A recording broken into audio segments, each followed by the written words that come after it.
మనతో పాటు సోమాజిగూడ మాజీ కార్పొరేటర్ మహేష్ యాదవ్ గారు ఉన్నారు. టీఆర్ఎస్ పార్టీ జూబ్లీహిల్స్ లో ఓడిపోవడం, 35,000 డూప్లికేట్ ఓట్స్ తయారు చేసి రిగ్గింగ్ పాల్పడి మీరు చాలా కష్టపడ్డారు. తర్వాత కేటీఆర్ గారి రోడ్ షోలు కూడా విజయవంతం చేయడం అనేది జరిగింది. భయంతో అజరుద్దీన్కి మంత్రి పదవి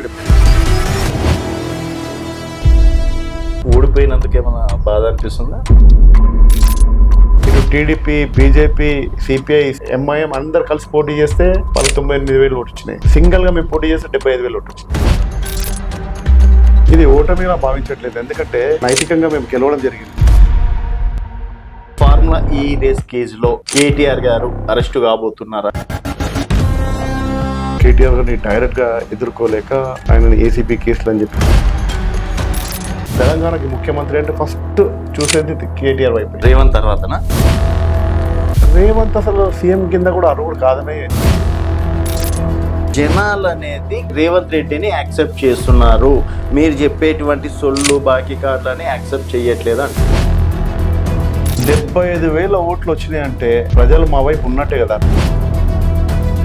రేపు స్థానిక సంస్థలు కావచ్చు, ఖైరతాబాద్ ఉప ఎన్నికలు కూడా వచ్చే ఛాయిసెస్ అయితే మాక్సిమం ఉన్నాయి. ఖైరతాబాద్ లో బీఆర్ఎస్ పార్టీ జెండా ఎగురుతుంది అనుకోవచ్చు.